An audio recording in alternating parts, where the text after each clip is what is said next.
I'm Chris Farrell from the All Things Good and Nerdy podcast, a wacky weekend morning show, part of the Gonna Geek Network, just like the show you're checking out right now. Shows on the network are individually owned, and the opinions expressed may not reflect others. Find other awesome geeky shows over at GonnaGeekNetwork.com.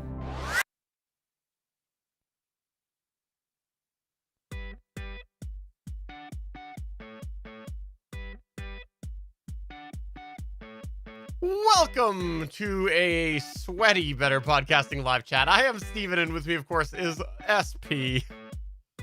Yes, I am fortunate enough to have just sweated mowing the lawn before I leave tomorrow on my summer holiday vacation, but I showered and I have air conditioning, so I'm cooled down right now, and I feel for you, Steven.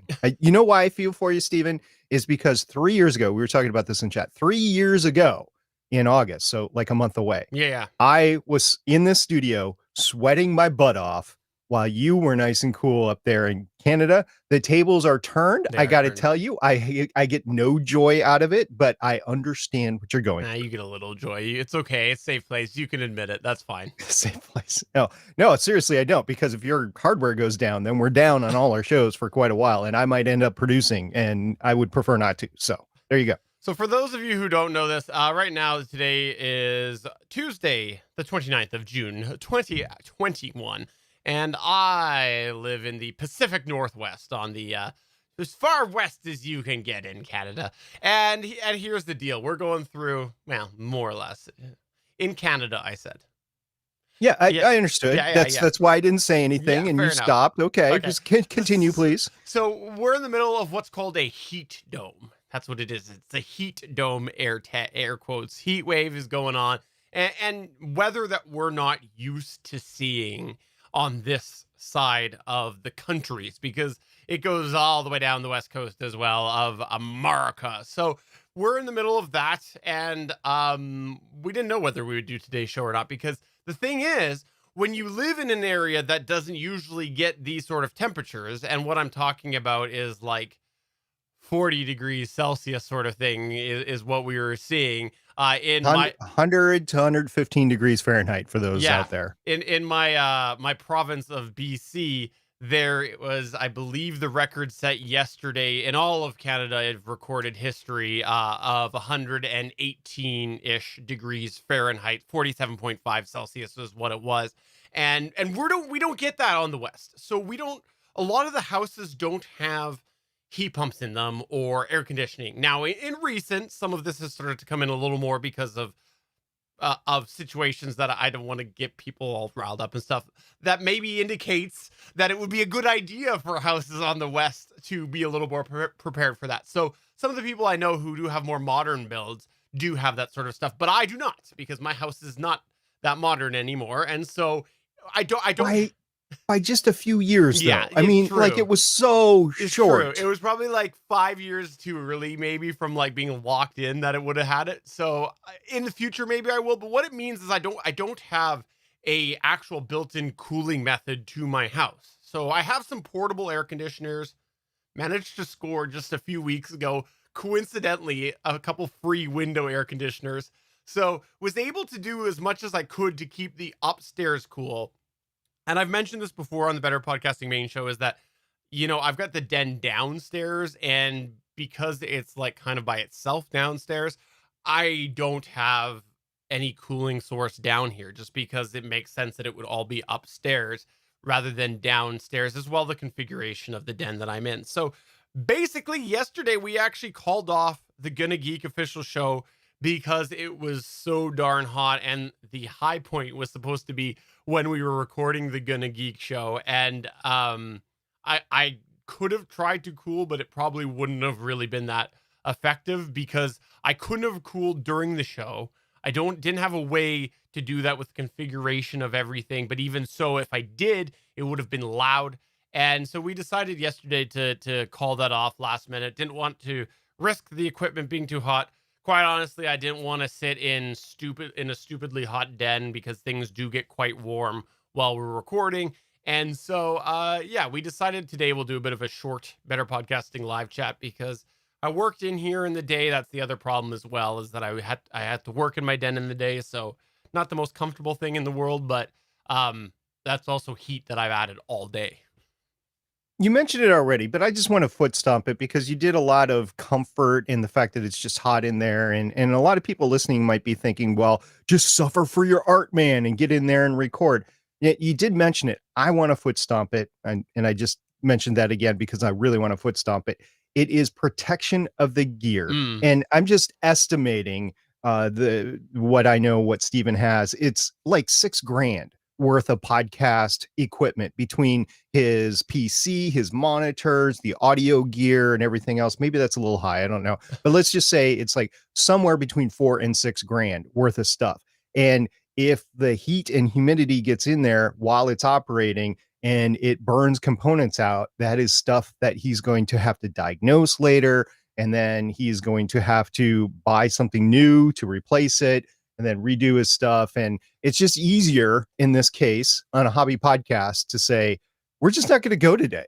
It's not safe to go today, and we're going to do this later. So when I podcasted 3 years ago, we intentionally started the show. We had a short show, and I shut down right after the show. And the whole 2 weeks that I did not have air conditioning, I did not start up any of my equipment except for that one show.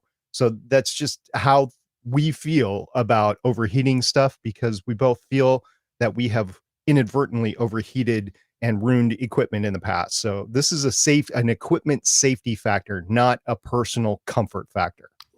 A little bit of both. So, man, you're such a, I wanted to say a little term there that's not appropriate for our clean rating. So yeah, anyways, thanks to SP and Chris Farrell for the support on that there. It just would have been too much of a pain yesterday to do all of that. But it also allowed me yesterday to go for a drive to pick up dinner with the air conditioning blasted in the car, which was good. We called him on, by the way. Good. Yeah, that was good. Oh, you just got in the car to get in the air conditioning in the car, didn't you? And he's... So you're not wrong. In the chat, Johnny Pennington is saying, or Steven could have a great excuse to tell his wife that he needs all new gear. First, I pulled that off last year with the computer. I don't think I'm going to pull it off 2 years in a row.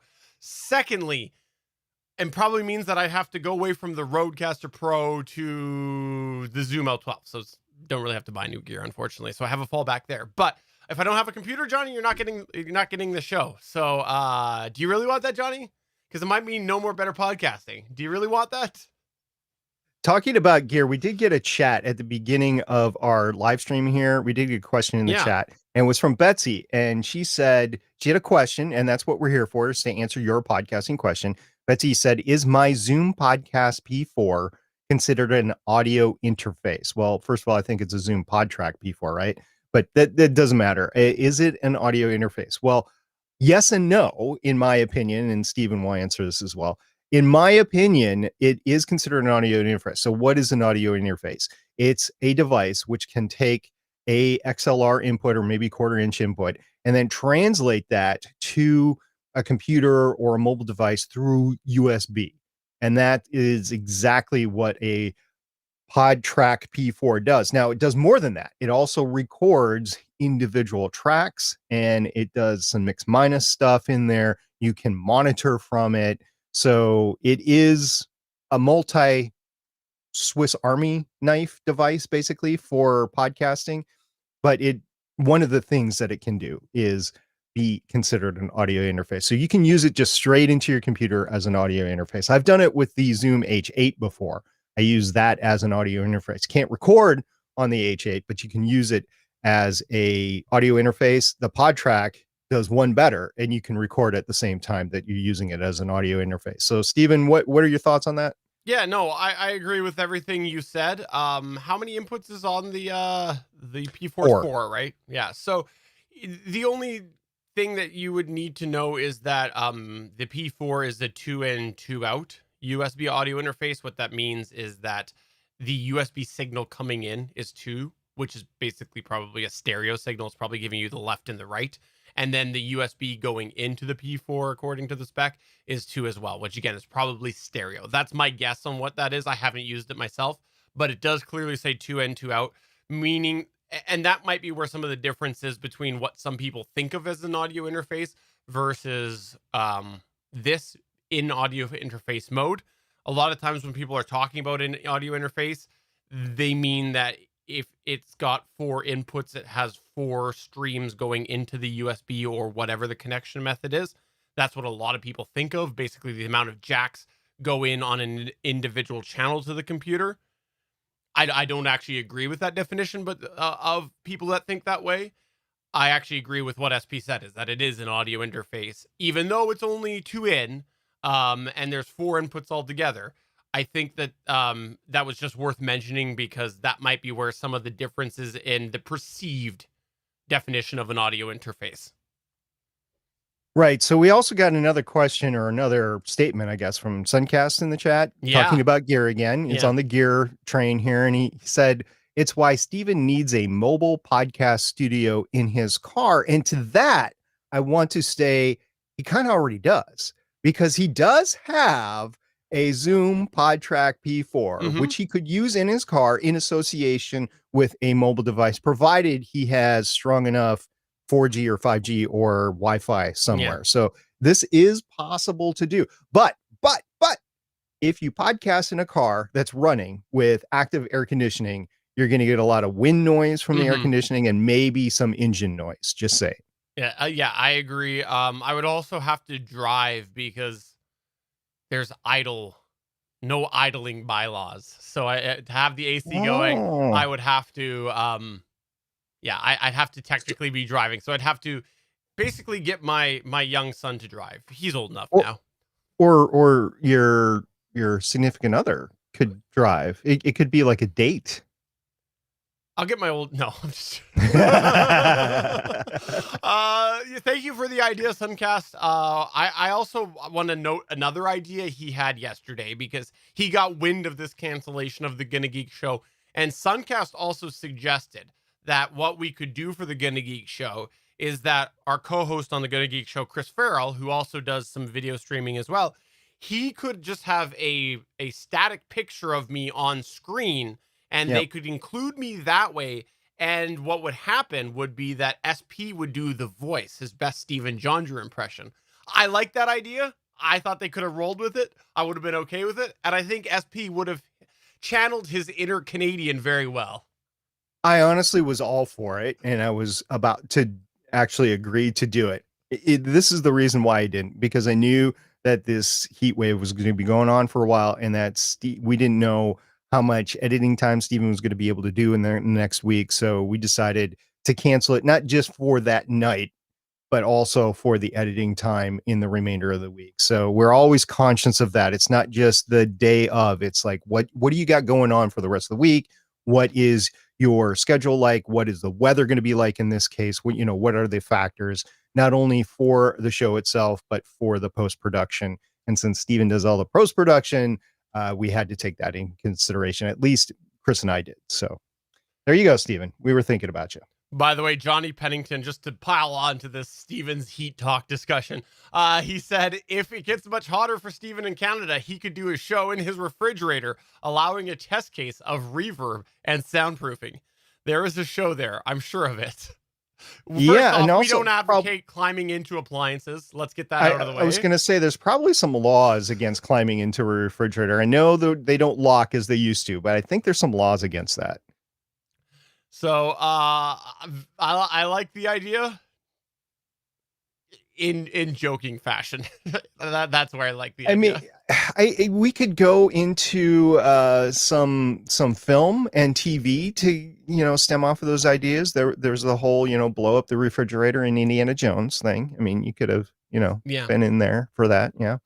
And then there's been some refrigerators or storage devices that have been ejected out into space in different media. Most currently, I'm just thinking of Lost in Space. That was done in season 2 of Lost in Space. So yeah, it's been done in theater before, but I don't know if it's necessarily good for podcasting. Now, staying on the gear thing, if we want to move away from the Steven's heat thing, I want to say one more thing on that. Sure. Steven, you did a great thing, and I don't know if it's by the time somebody listens to this after the fact, I don't know if it's going to be that big of a deal, but you set up an automated tweet every hour to show the temperatures of your sensors on the exterior of your house. And I love the disclaimer. It's like, depending on the time of day, they might be in direct um, uh, line of sight with the sun, and so it'd be off. And I was taking a look at it, and I 1 hour it was like 57 Yeah. degrees C. And for those that don't know, that's basically like 200 degrees Fahrenheit. I don't know. I haven't done the calculations in my head or online or anything like that, but it's really, really high. And I was like, no, it's not actually 55 No. degrees C in there, because that's like a volcano on the side of your house. But that was really neat that you did that to let everybody know how you're doing and how your house is doing and stuff like that. So that's pretty cool. I just thought I'd have fun. I don't do a ton on Twitter other than respond to people and talk about the show. And I had this idea, and I'm like, oh, I can make it work with smart stuff. So it was kind of fun. Thanks for mentioning that, by the way. Yeah, no problem. Now, staying on the idea of gear, we did get a statement in our Discord server, which you can find at betterpodcasting.com/Discord. And Yakko piled on to our latest actual Better Podcasting episode where we talked about our biggest regrets. And he said, listening to the latest Better Podcasting, and when talking about hardware, neither Stargate Pioneer nor Stephen Jondrew mentioned network storage. I feel like my NAS has really helped extend the life of my podcast production machine.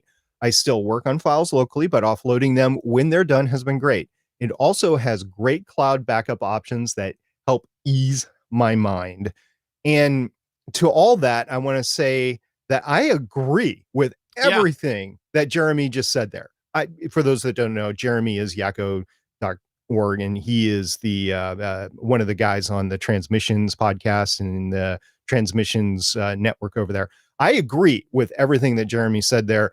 I just didn't think it was one of my biggest podcasting regrets to date. And that's what the episode was about, our biggest podcasting regrets. But it's still a legitimate piece of advice. For sure. One of the reasons I don't mention it is because I stopped doing it. I used to have network attached storage or some version of it. I preferred with hard drive pricing, which anyways, it's terrible right now. Which is terrible right now, but over the last couple of years, the way it's gone down, I've preferred to keep it locally in my computer for two reasons. One, don't need to worry about I only have really one place that I'm pulling information from on the network. It's my computer. So I don't need to worry about getting it from multiple places on the network. Two, I like to have it there. Don't need to worry about how you get the information, mapping drives, things like that. I like to just have it there. Three, most importantly, it means that my Backblaze subscription, which I use for backup, counts. Basically, that it's counted in there because Backblaze goes with per computer basis. And so if that was not in my computer, it would not back up the information. When I have the hard drive in my computer, or hard drives, I have many, then it does end up backing all of that up. So I would have to get a separate system, a separate backup system and pay for that in order to do the network attached storage option and have that backed up. So it's almost like, well, if I'm going to pay for an extra subscription, maybe I'll just pay towards upgrading my hard drive size. Yeah. So a couple things there. One of the things is he does mention it offloads the stress on his individual computer and the drive in his computer. And to that, yeah, especially if you have one of the newer laptops, which has a really finite amount of onboard storage, like 256 or 500 gigabytes. And if you're doing video podcast editing and production, you're going to run out of storage pretty quick on that. So I understand what he's saying there.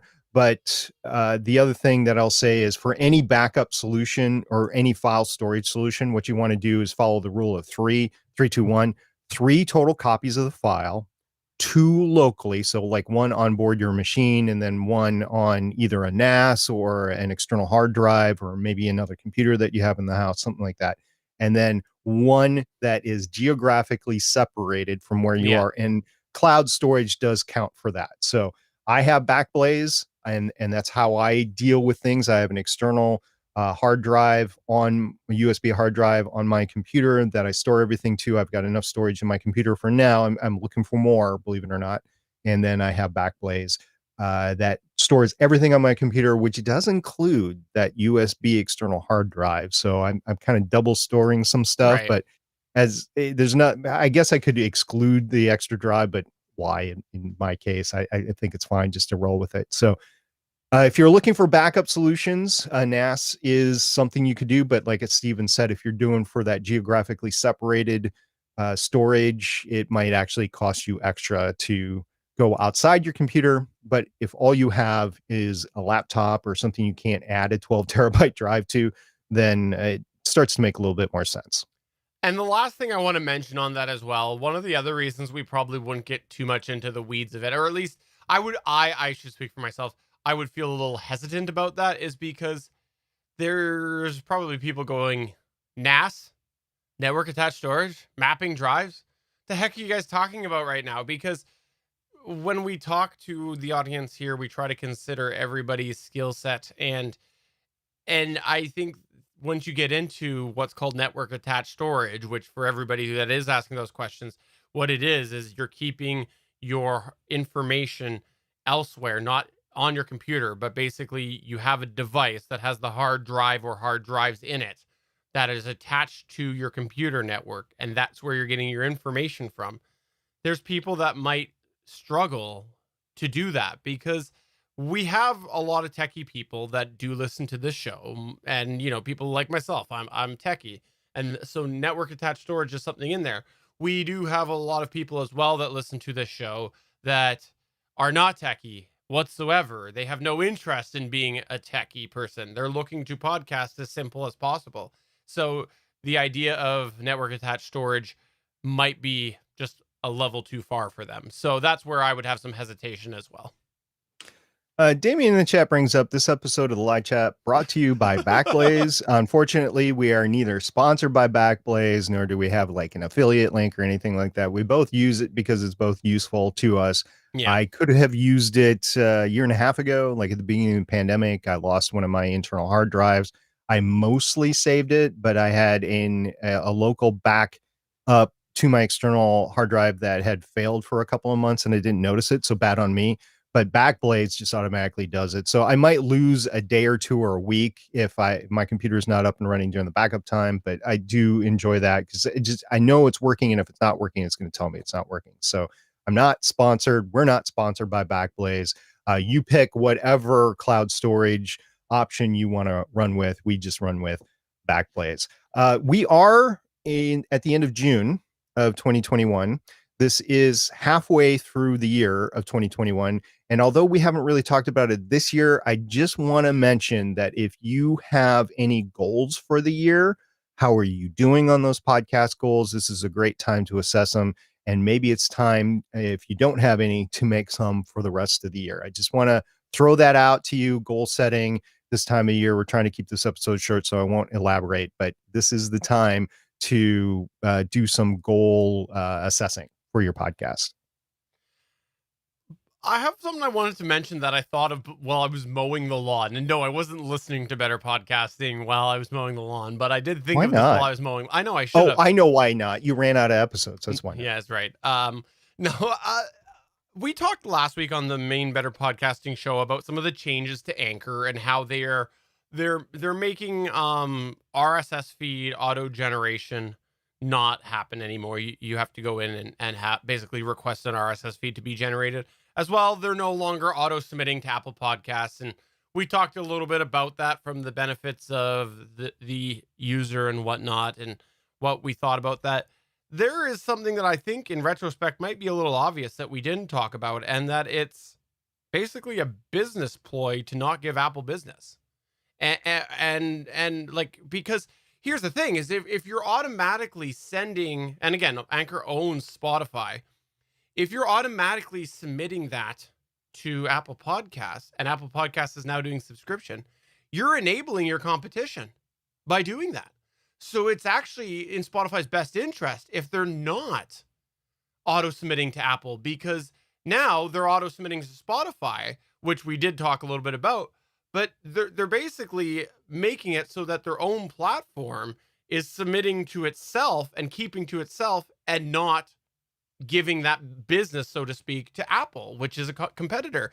And I just, like I said, I just kind of thought of that, and I don't fault them for that, because they are a business and they need to look at things from a business perspective. And I think that might be a consideration in there. That's 100% Steven made up theory, nothing to substantiate that claim, but that's just a theory that I thought of. Like I said, well, I was thinking about this in mowing lawn. There's something to that. I'm not going to say there's not, but I will say that it actually benefits Apple in that there's not dead shows on Apple, because that's one of the reasons why Spotify stopped or Anchor stopped doing it. Is if you're just going to be one and done, that's just not going to clutter up Apple's library or directory or something like that. So I get what you're saying. I do. There is absolute grounding for that line of thought, but on the other hand, it also kind of helps Apple a little bit by cleaning up their own database. So, what it's 6 and 1/2 does the other right now. In a couple of years, we'll see how it really pans out. We do have I'll let you go off on that. No, You that's something? fine. Go ahead. I was going to mention the Betsy thing. Go ahead. Yeah. So Betsy also posted a question. So we try to focus on questions, and we're really short on time today. So she said, "Me, not techie. So my questions are pretty basic, like this one: Reaper or Audacity for editing? I was intrigued by some of your comments several episodes ago. I'm not crazy about Audacity and still a newbie struggling with editing. Feel free to answer next live chat." I'm going to answer it right now. Yeah. If it was me and I was starting today, even though Audacity is free and everything, I would go with Reaper. And the reason I would go with Reaper is it's much more versatile. It's much more professional like in how you do it. You can apply effects a little bit more better, professional, whatever you want to call it. And if you pay like the minimal price, I forget what it is, like $60 or something like that to license it, you have one heck of a freeware editor that I believe does video as well. So if it was me choosing between the two, I would go Reaper. Yeah, $60 American is the price. I concur with everything SP said. I think that Audacity, there's a lot of people that use it, but I think that if you're willing to invest the time in learning, because it is, I think, a steeper learning curve to a degree on Reaper, I would definitely do Reaper. I think that it lends itself a little better each week to reusing some of your elements, like your intros or your outros, if you want to keep them multi-tracked, just recycling certain elements every single week or every single episode. So I concur 100% with what SP said.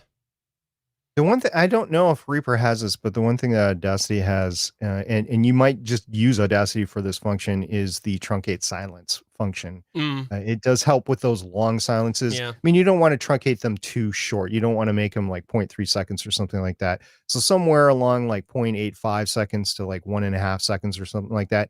And here's the thing, even with that, if you truncate silence, you got to listen back to it. And if it's a natural silence that's in there that needs to be 2 or 3 seconds, you need to add that silence back in at that point. So either you're individually taking out silence as you go along to make it move a little bit better, or you're adding it in at some point if you automatically truncate the whole thing. And that's a whole big long topic, but that's like the one thing that I think Audacity does that I don't think anything else does it like Audacity does. So it's for what it's worth.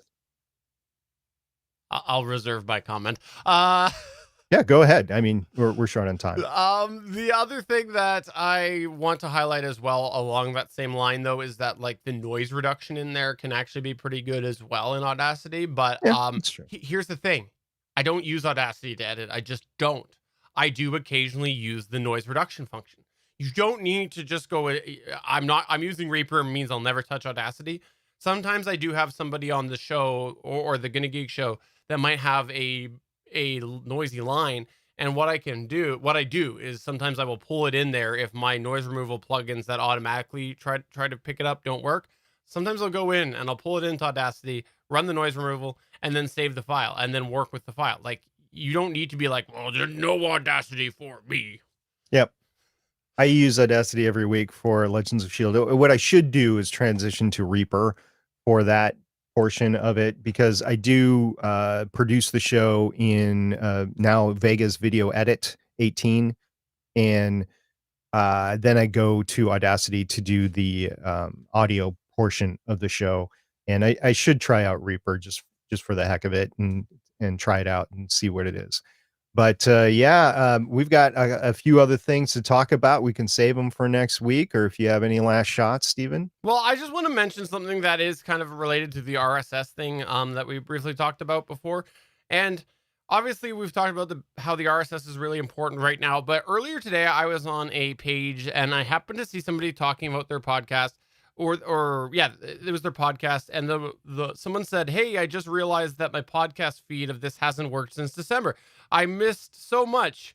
And of course, I thought I'd heard them because you talk about them on the other show that you do.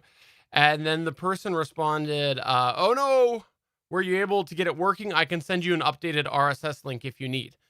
So the reason I wanted to bring this up was because I think it highlights the trouble of the current RSS feed. And this person that is doing this, I know for a fact their job is actually in web development. So it's very unlikely that they didn't consider the redirects and all of that side of things, because redirects with podcasting, like what redirects are based on in podcasting, is a web thing. That's something there. So I believe with full confidence this person did figure out the redirects. But I guess whatever happened, however this person was subscribed, it didn't update or whatever. And I think that it is worth, I wanted to mention it just because I think it's worth considering about this whole moving your show and how that plays with your RSS feed. And the thing is, like, we're big advocates of picking something that you think that you can use for the life of your show. But it got me thinking, as the industry starts to grow, I think the concept of moving your show from one platform to another might increase. And that might be one of the bigger problems that we have here with the way that, the RSS is and the way things are set up right now, that they're basically handing the RSS to the podcatcher and all that. So I don't know. I just thought that was an interesting conversation because, again, this person lost a show because obviously their podcatcher stopped updating, and it sounds like the RSS feed moved. So. All right, so we had a couple of more comments on the whole audio editor thing. Here's what I'm going to do. This is really quick, really dirty, and then we got to go. It is I'm going to do an edit with it. And what do I mean by that? I am going to, after I get back from vacation, I am going to pick up Reaper for a month, and then I'm going to discuss what I find in better podcasting. And then I was recommended DaVinci Resolve, and I've heard of that before. Yeah. I've investigated it very briefly before, but I can try that. Maybe not for a month, maybe for a show or so. I gave it a try for video. It last I checked, it didn't even have a very good stretch capability to stretch a specific amount. Okay. And then the other one would be Hindenburg, which I have a key for, the Hindenburg Journalist, and I've never actually used. So the editing that I do post Vegas Pro edit on the video is actually really not that much, but I would like to try different things just to get a sense for that. And I'll let everybody know. I do use Audacity, but I would like to use some other things, it just as a secondary, just to have more tools in the toolbox, that sort of thing. So that's what I plan to do when I get back from vacation and I get settled in. So in a couple weeks, don't hold me to this, like, okay, SB, you said in a week, what are you using now? So in a couple of weeks, I will start using other things. And I do have a full docket for the rest of the year with trips, and I have a family wedding coming up and stuff like that. So this might expand a little in the timeline, but I am planning to, like, a month at a time. We'll see what we do, and then I'll report it either here or on the Better Podcasting main show. So that's it. That's all I got tonight, Stephen. I know you wanted to keep it short. I will throw in, it's not just once I've tried DaVinci Resolve. For sure, I did last year, give it another try. For sure, a time before that, maybe a third time. I know for sure twice, and I think I've tried it a third time. And every time I've had something that I've gone, I think that this is just at the moment still a little shy, and I'd rather put my money towards Vegas. Or Vegas Movie Studio, Vegas Pro Edit. So the thing is, DaVinci Resolve's free. That's going to naturally bring some people to it, bring some eyes to it. It was pretty advanced for what it was, but there was both times the showstopper thing in there. And the last time I checked it, there was a couple questionable ways that they made the editing system work, like the layout. I had some troubles, I think they've done a version update since there, but I do remember there was a stretch problem. I remember that. So, Okay. but I guess, I don't know, I could install it again. But yes, well, that's going to go ahead and take us towards the end of Better Podcasting live chat. Before we do go, I want to remind you we're part of the Gonna Geek Network. The Gonna Geek Network has a bunch of amazing shows, including the Legends of S.H.I.E.L.D. podcast, which is where you can find SP talk about the current Disney Plus television show, Loki. That's what they're currently talking about. Yeah, I won't be on this week, but I'll have a good stand-in for me, and they'll talk all about the latest episode of Loki, which is turning out to be a really, really fun show. Maybe not as fun as WandaVision, but it's fun. Do I know And the Stephen stand-in? Yes, you do. Do I know them very well? Yes, Okay. you know him very Yes. well. Yes. Okay. Yeah. All right. I know who it is. Yes. So I would just be out of the studio and didn't want to bring my podcast gear with me because I have a full dance card once I get to the lake home. So I just knew I was going to have any time to podcast. So I have a stand-in and we're going to go for there. And also I want to make a plug for the Gonna Geek show. There's a lot of great tech things that we talk about there and geeky things and stuff like Loki. I mean, we talk about media stuff as well on that show.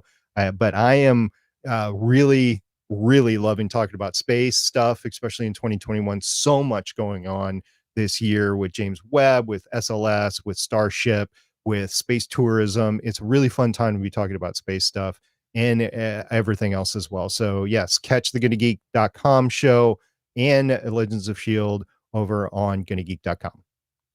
So for episode number 35 of Better Podcasting Live Chat, I'm Stephen John Drew saying thank you, SP, for your understanding. And I'm SP saying, get us your questions. We'll talk about them in 2 weeks. Bye. See ya.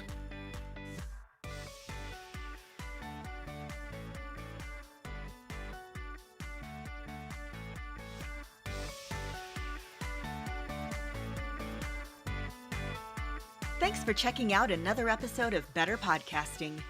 You can find the full back catalog of Better Podcasting at betterpodcasting.com.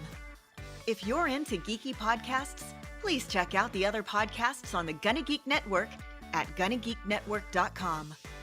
This show was produced and edited by Stephen John Drew of Gonna Geek Productions. Voice work was done by L.W. Salinas. Thanks again for listening or watching, and we hope to see you again next week.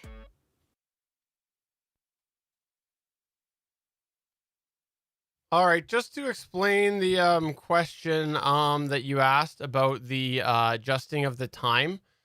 Basically, what I want to do is if an audio clip is slightly off, which happens when you're using two different recording sources, I want to be able to grab the end and stretch it so that I can line up the end. So I can go to the beginning, line up the first word someone says, go to the end and precisely stretch it to exactly what I need. And hopefully it also has the pitch correction in it as well, because Vegas does as well. That's not totally as important with the amount we're talking about. But the problem that I had when I checked DaVinci Resolve, and I'd have to go back and double check that this was the case, this was the showstopper, but I'm pretty sure this is what it was, unless I'm mixing up the software. I know for sure there was a showstopper. I could not precisely do that. It was like you could go like 0.9, but you couldn't go 0.915, which makes a difference. So, especially when you're looking at such a long clip. So that's basically what I was looking to do. And I'd looked at some different YouTube channels. I had gone to the manual and looked, and there was no reference to it. So, like I said, I'm pretty sure last year it was either before with a computer or after. I did give it a try, but things have changed a bit. So, it's probably been at least a year. But I've had a few showstopper features with it. But it did. I do remember last time I looked, it was better than the first time I tried, or the previous time. So Damien, for your specific application, I don't think unless you have a guest call in, I don't think you'll ever really need that because you're all recording it on the same device. So hopefully all the tracks will be pretty much in sync and you won't have to stretch or shrink an individual track. But if you have any video, it could matter because video is usually off. Yeah, it can. Yes, video is off. I usually manually adjust as I go along because I'm not stretching or condensing the video for Legends of Shield. Uh, Steven and I run slightly different setups in the way I do it. I don't personally use stretch a lot, but I know I have in the past, and I know what Steven's talking about. So If you're going to it is. edit from back to front, you need stretch is what it comes down to. SP edits Yeah. front to back, and that's where you can go through and you can fix it as you go. And I've done that before, but you need to get your tracks all aligned before you edit from back to front. Yeah, you see, the thing is with my tracks, they mostly align at the beginning and at the end. They're aligned Right. at those two points, so I don't need to stretch back and forth to do that. And it's just because everybody's usually recording on a Zoom device. The video, for whatever reason, is pretty synced up, so I just don't have to do it. But I have done it in the past. I know how to do it, and I'm very grateful that in Vegas Pro Edit that I can do it and not have to worry about pitch or anything like that. So yeah. So that's the question. But thanks everybody for coming on by. Have yourself a great rest of your evening. We appreciate you coming for this shorter live chat, and we hope to see you next week. Bye. Yep. Bye. All right. Oh, we're still on. I pushed the wrong button. Still on.